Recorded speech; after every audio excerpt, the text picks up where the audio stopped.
Hello everyone, so it's been a very long time actually since I made the last couple of videos on the BMW C Evolution, and I'm hoping to do a couple more. It's been on the back of my list a little bit, just in terms of a fun Corona project, just to do a couple of videos whilst we're all in lockdown essentially, and just outside at the moment, about to go for my weekly shop, but thought, do you know what, I'll do a quick video specifically around over the last 2 years, all the things that have gone wrong with the BMW C Evolution.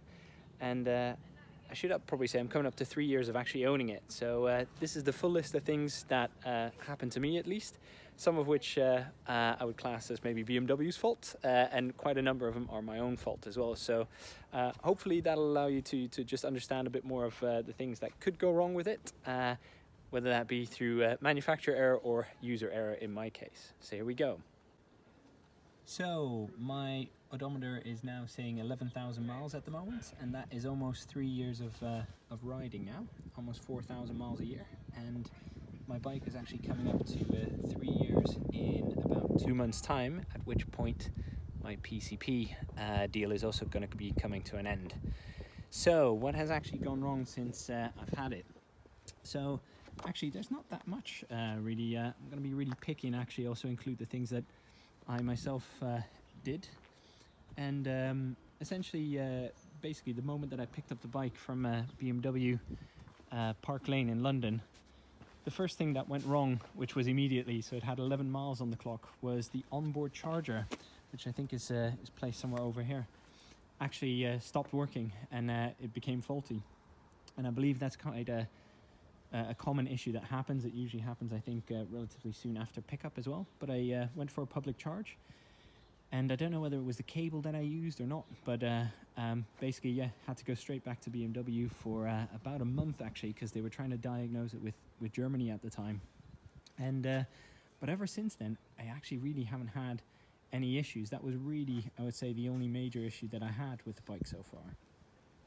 The other thing that I've had, and they're minor things, but the daytime running light button, which you can see in the back there as well, so that actually in wintertime can become quite sticky. I like driving with the DRL on, but basically when you start the bike, the DRL is on but not at its brightest, so it's just a little bit, you can see it flickering, but it has the normal halogen lights on. And when you basically put this button, you click it, see that turn to green, and the center DRL becomes a lot brighter, and you don't have the halogen lights on. So I just like the symmetry of it. Makes you a little bit more visible on the road in my view with the DRL. But basically what I found is actually if you squirt in some Teflon spray, that actually does a great job at making sure that that button doesn't stick. So I've had this actually replaced with BMW in the first year. I think it was the entire unit or just a button underneath it, I'm not quite sure, but that does sometimes stick a little bit. So that's number two. The other thing is that again in wintertime I've had some issues with some of these latches in the past. Basically just whenever it gets a little bit cold, sometimes it doesn't immediately kind of stick closed, and it happens particularly on the one with the locking mechanism on the right, where you've got the storage. Don't think that's open. Yeah, here we go. Yeah, you can tell it's not always the easiest necessarily. So sticky latches is probably, yeah, it's not the biggest deal in the world, but sometimes they can get stuck, and you basically have to give it a little bit of a helping hand. The thing that was my own user error is, as you can see here, this is the ABS cable, and there's an actual clip just based right there.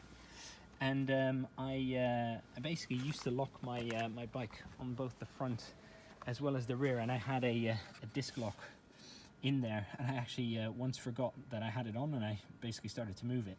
And I think what happened was that clip that you see right there basically came undone, and basically the cable here was able to move close to the disc brake there, and basically meant that over time a little bit of the cable started to open up and fray. And at that point, once the cable became exposed, I had some really funny errors on the ABS, yeah, so but that was my own fault for basically locking it up not quite right.